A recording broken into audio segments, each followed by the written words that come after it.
প্রত্যাশা পূরণ হয়েছে যদি বলেন না, প্রত্যাশা পূরণের চেষ্টা করেছে সরকার। আমি যদি এভাবে বলি যে সরকারের দায়িত্ব হচ্ছে জনগণের প্রত্যাশাটা কি, এবং যেভাবে মাননীয় অর্থমন্ত্রী তিনি মানে সংসদে বাজেটটা উপস্থাপনের শুরুতেই বলেছেন যে কিভাবে ভিশন 2030 আসছে মরহুম বেগম খালেদা জিয়ার পক্ষ থেকে, পরবর্তীতে এটাকে 27 দফা থেকে 31 দফা রাষ্ট্র সংস্কার কর্মসূচি, এবং সর্বশেষ সংযুক্ত হয়েছে বিএনপির যেটা রাজনৈতিক এবং নির্বাচনী ইশতেহার। এই জায়গাগুলোতে আমি এই ক্ষেত্রে তিনটি ভাবে বলবো যে বর্তমান বাজেটের অনন্যতা, কিছু অসাধারণ বৈশিষ্ট্য আছে এই বাজেটের। দ্বিতীয়ত আমি এটা একটু ক্রিটিক করতে চাই,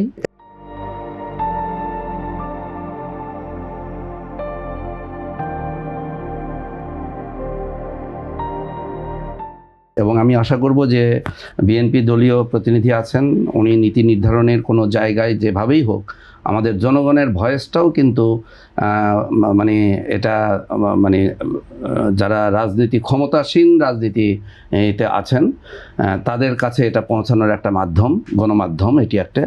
আর তৃতীয়ত আপনি যেটা বলেছেন প্রত্যাশা পূরণের জন্য করণীয় এটা কি, তো প্রথমে আমি বলবো যে এটি এই বাজেট আমার দেখা আমি মোটামুটিভাবে ধরে নেন গত প্রায় 10-12 বছর যাবৎ, বিশেষ করে বিগত ফ্যাসিবাদী সরকারের আমল থেকেই আমি শিক্ষা নিয়েই মূলত আমার কাজের জায়গাটা। তো শিক্ষার থেকে আমি পুরো বাজেটটাকে যেভাবে দেখি, তিনটি বিষয় আমি বলবো এই বাজেটের মানে বৈশিষ্ট্য, প্রধান বৈশিষ্ট্য। প্রথমত আমি বলবো যে এটা 54তম বাজেট, আর অর্থমন্ত্রী হিসাবে বাংলাদেশ এ পর্যন্ত যত অর্থমন্ত্রী পেয়েছে মাত্র দুজন ছিলেন মানে বলা যায় যে একাডেমিক্যালি তারা অর্থনীতিবিদ, ডক্টর ওয়াহিদুদ্দিন মাহমুদ এবং ডক্টর আমজাদ আলী, এই দুজন।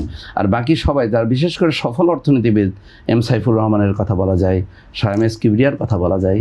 আমি শাহ এম এস কিবরিয়াকে এইভাবে স্মরণ করব যে তিনি কিন্তু প্রথম কম্পিউটারটাকে তিনি কিন্তু জনগণের কাছে, জনগণের বান্ধব, জনগণের কাছে নিয়ে আসছিলেন। আমি এই প্রসঙ্গটা এই জন্য তুললাম যে এই সরকার একটি জায়গায় ঘোষণা দিয়েছে কিন্তু সেটা প্রত্যাশা পূরণের পথে যথেষ্ট নয়, সেটাতে আমি আসব। সেটি হচ্ছে এই ধরনের, তারা কিন্তু কেউ আমলা থেকে আসছেন, কেউ কিন্তু চার্টার অ্যাকাউন্টেন্ট ছিলেন এই জাতীয়। তো বর্তমান অর্থমন্ত্রীও কিন্তু তিনি এর আগের টার্মে বিএনপি ক্ষমতাসীন বিএনপির আমলে কিন্তু 2001 থেকে 2006 পর্যন্ত বাণিজ্য মন্ত্রী ছিলেন। আমরা আশা করব যে ওনার হাত দিয়ে এই বাজেটটি বাস্তবায়ন হয়। বাজেট বাস্তবায়নের ক্ষেত্রে আরও দুটি অনন্য বৈশিষ্ট্য হলো, যেটি আপনি অসীম ভাইকে প্রশ্নটা তুলেছেন, কিন্তু আমি একটু ভিন্ন চোখে দেখি যে এই প্রথম সম্ভবত সরকারি দল বাজেট প্রকাশের আগে, উপস্থাপনের আগেই বিরোধী দলের পক্ষ থেকেও কিন্তু একটি বাজেট ধারণা উপস্থাপন হয়েছে, এবং এখন কিন্তু এটি কিন্তু আমি বলবো যে বাংলাদেশ একটা র্যাঙ্কিংয়ে এগিয়ে দেওয়ার সুযোগ তৈরি হয়েছে। কিভাবে? বাংলাদেশ পিপল পার্টিসিপেশন রেটে বাংলাদেশ কিন্তু এশিয়া প্যাসিফিক এই রিজিয়নের সবচেয়ে নিম্ন স্কোরে 11 স্কোর। ইন্ডিয়ার কিন্তু এখানে হচ্ছে ইন্ডিয়ার স্কোর 24, পাকিস্তানের স্কোর 15, নেপালের 19, শ্রীলঙ্কার 13 এবং হচ্ছে ভুটানের 14। বাংলাদেশ লোয়েস্ট এই পিপল পার্টিসিপেশন রেটে। আচ্ছা আচ্ছা। সুতরাং এই যে বিরোধী রাজনৈতিক দল, উনি যেটা বললেন, অসীম ভাই বললেন যে আগে কি হতো, বাজেট সরকার দল মানে উপস্থাপন করবে, আর বিরোধী দলের কাজ হচ্ছে আগে একটা ব্যানার তৈরি করে রাখা, প্রত্যাখ্যান করা। আমি বলবো যে এবারই প্রথম একটা অনন্য জিনিস হচ্ছে যে বিরোধী দলের পক্ষ থেকে কিন্তু একটা আনুষ্ঠানিকভাবে সংবাদ সম্মেলনের মাধ্যমে বাজেট কাঠামো না, প্রতিক্রিয়া তো পরে জানিয়েছেন, কিন্তু তার আগে বাজেট উপস্থাপন করেছেন, ধারণা উপস্থাপন করেছেন, এবং সেখানে এখন কন্ট্রাস্ট করা যাবে, এখন কিন্তু কম্পেয়ার করা যাবে। এবং যেটা আমি যতটুকু দেখেছি এটাও আমার কাছে ভালো লেগেছে যে জামাতের সেক্রেটারি জেনারেল তিনি কিন্তু কোন কোন জায়গায় জামাতের প্রস্তাবনাটি এটার থেকে বেটার, এই যে আমি বলবো যে এটাকে আমি বলবো নিরেট এবং খুবই বস্তুনিষ্ঠ এই সমালোচনাটা। রাজপথে তো রাজনীতি থাকবে, আমাদের ওইটাকে বড় না দেখে বরঞ্চ আমরা এই জায়গাতে আমরা দেখতে পারি। তৃতীয় যে জায়গাটা হচ্ছে খুবই উচ্চভিলাষী। যখনই উচ্চভিলাষী থাকবে মানে বাংলাদেশের ইতিহাসে গত অর্থ বছর থেকে প্রায় 18 মানে এটি একটা সবচেয়ে বড় বাজেট, শুধু সাইজের দিক থেকে না, যখন এটা উচ্চভিলাষী হবে তখন চ্যালেঞ্জটা বড় হবে। চ্যালেঞ্জটা বড় হওয়াটা সমস্যা না, চ্যালেঞ্জ মোকাবেলার আমার সামর্থ্য কতটুকু।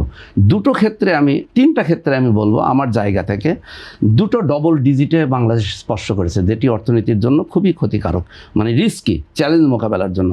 একটা হচ্ছে বাংলাদেশের ইনফ্লেশন রেট 10 আশেপাশে কোনো সময় অতিক্রম করছে, নাম্বার 1। নাম্বার 2 হচ্ছে ব্যাংক ইন্টারেস্ট রেটটাও যখন 10-এর উপরে যায় তখন ব্যবসা বান্ধব বিনিয়োগের ক্ষেত্রটা সংকুচিত হয়ে যায়, প্রাইভেট সেক্টরের অংশগ্রহণ সংকুচিত হয়।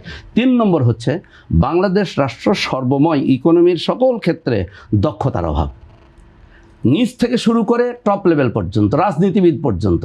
আমরা এটাকে মানে যোগ্যতা কাঠামোর দিক থেকে বলবো যে যোগ্যতা কাঠামোর একটা হচ্ছে লেম্যানশিপ, আর পলিসি লেভেল, পলিসি মেকাররা, এটা হলো লেভেল 10। আমরা যদি বলি যোগ্যতা কাঠামোর সর্বক্ষেত্রে সর্বস্তরে একটা দক্ষতার সংকট বাংলাদেশ ফেস করছে, এবং এই জন্য বাংলাদেশের কিন্তু ওয়ার্কফোর্স প্রোডাক্টিভিটি প্রতি সময়ের পিছনে অসীম ভাই ওনার যে নলেজ কন্ট্রিবিউশন করেন, উনি আইন অঙ্গনের জায়গায়, আমি শিক্ষক, আমি যে কাজটা করি, আমাদের সকল সেক্টরের কিন্তু এটা সপ্তম পঞ্চবার্ষিকী পরিকল্পনায় কিন্তু ওপরে মূল্যায়নের কথা বলা হয়েছিল যে মানে একটা ডন্টিং চ্যালেঞ্জ এটা রয়েছে prevailing in all sector of the economy and society. সমাজ এবং অর্থনীতির সর্বক্ষেত্রে একটা ভীতিকর চ্যালেঞ্জ বিদ্যমান, এবং এই ভীতিকর চ্যালেঞ্জ মোকাবেলা করতে না পারলে টেকসই উন্নয়নটা সম্ভব হবে না। এই 3টা চ্যালেঞ্জ আমাদের রাষ্ট্রের রয়েছে, যেটিকে মাননীয় অর্থমন্ত্রীকে ফেস করতে হবে। আমি প্রত্যাশা পূরণের জায়গাটায় এখন ফিরে আসি।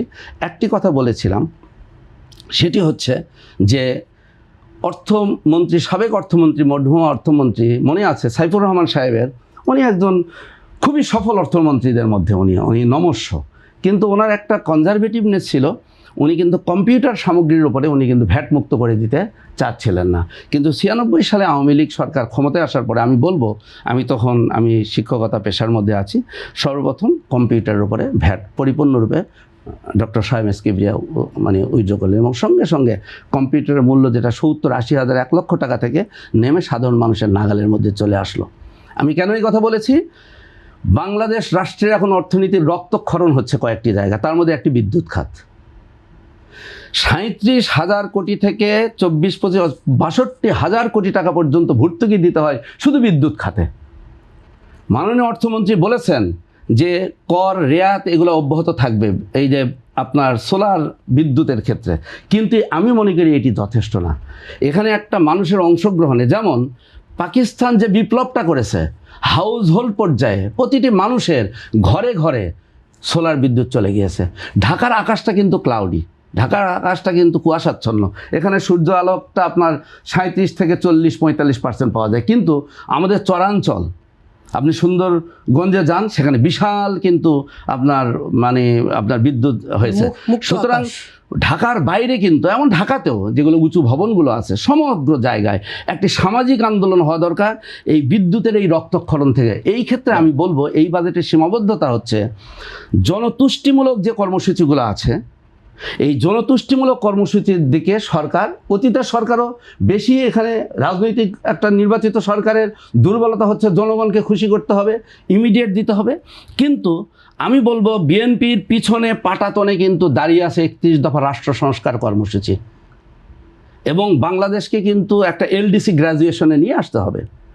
এজন্য এই সরকারের আমি বলবো এই বাজেটের সবচেয়ে মোটা দাগে আমি যে কথা বলে এখন শেষ করতে চাই, সেটি হচ্ছে বাজেট কত আকার দেওয়া হলো সেটি কিন্তু মুখ্য বিষয় না, বাজেটের কোয়ালিটিফুল ইমপ্লিমেন্টেশন কত করা যাবে, এবং এই কোয়ালিটিফুল ইমপ্লিমেন্টেশনের জন্য আমাদেরকে কিন্তু সংস্কার কর্মসূচির দিকে নিয়ে যেতে হবে। আমি ভাইকে এবং ভাইয়ের মাধ্যমে আমি সরকারি দলের দৃষ্টি আকর্ষণ করে বলবো যে বিএনপি একটা বিপ্লব উত্তর, একটা গণ অভ্যুত্থান উত্তর প্রথম নির্বাচিত সরকারের প্রথম এই বাজেটটা যেন সংস্কারমুখী হয়। দুর্নীতির থেকে সরকার রাষ্ট্রকে, যেমন দুর্নীতি দমন কমিশনের বাজেট কমিয়ে দেওয়া হয়েছে, আপনি অর্থনৈতিক শৃঙ্খলার কথা বলা হয়েছে, কিন্তু আমরা অর্থনীতি ব্যাংকিং সেক্টরে কি দেখছি? সরকারকে এক্ষেত্রে কিন্তু অনেক বেশি সতর্ক হতে হবে।